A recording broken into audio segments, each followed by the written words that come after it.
Okay, well, now we're on to Unit 3, and we're going to do this worksheet for Unit 3A.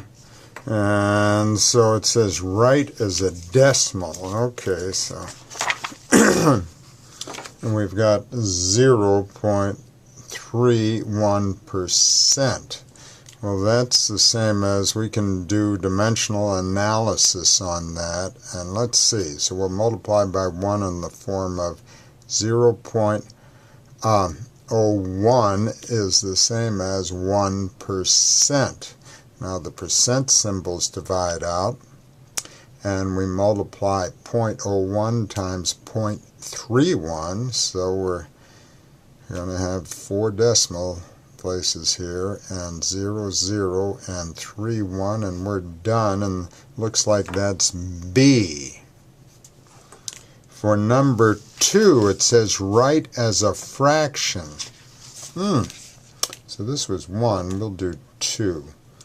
0.02%.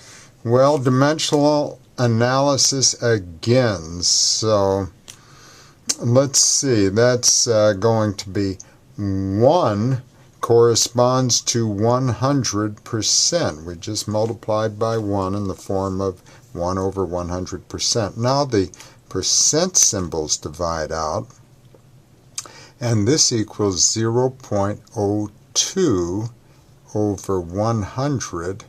Well, now we have to move this decimal over twice, so we have to move this decimal over twice, and we'll install a couple of zeros there.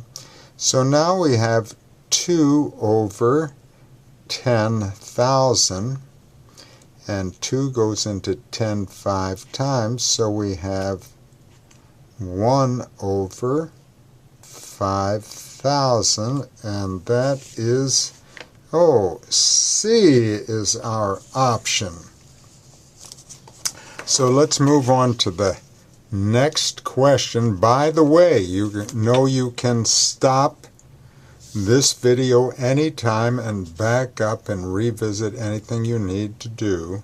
Also, please realize just watching me do these is not enough. You have to replicate what I'm doing with pen and paper to secure the skills.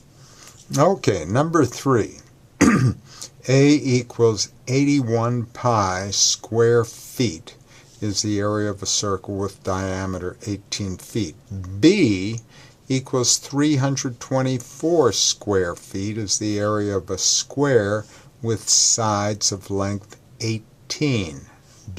Or sides of length less than 18 feet. Do not round. And we're supposed to determine the ratio of A to B. All right. Well, let's erase this.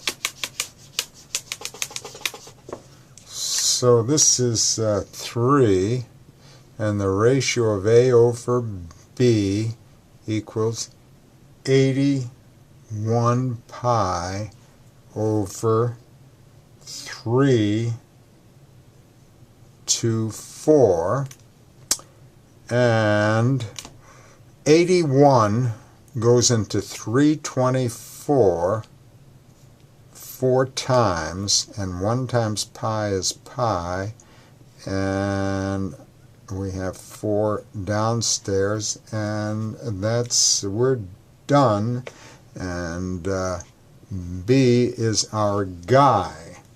So number 4,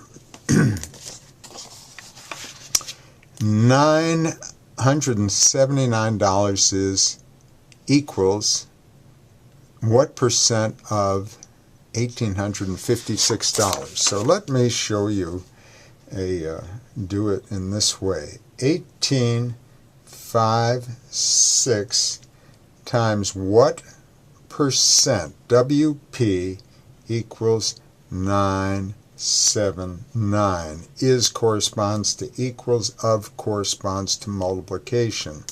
So dividing both sides by 1856, 1856, those divide out, and we get what percent equals, and the quotient of that is 50%.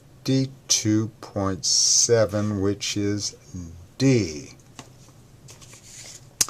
Now, for number 5, solve the problem and round answer to the nearest tenth unless otherwise indicated.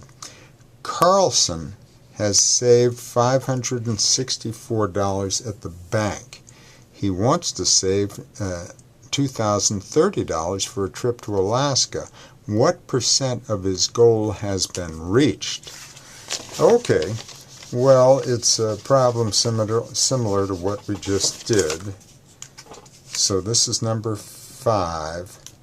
And Carlson has saved $564. He wants to save $2,030. What percent of his goal has been reached?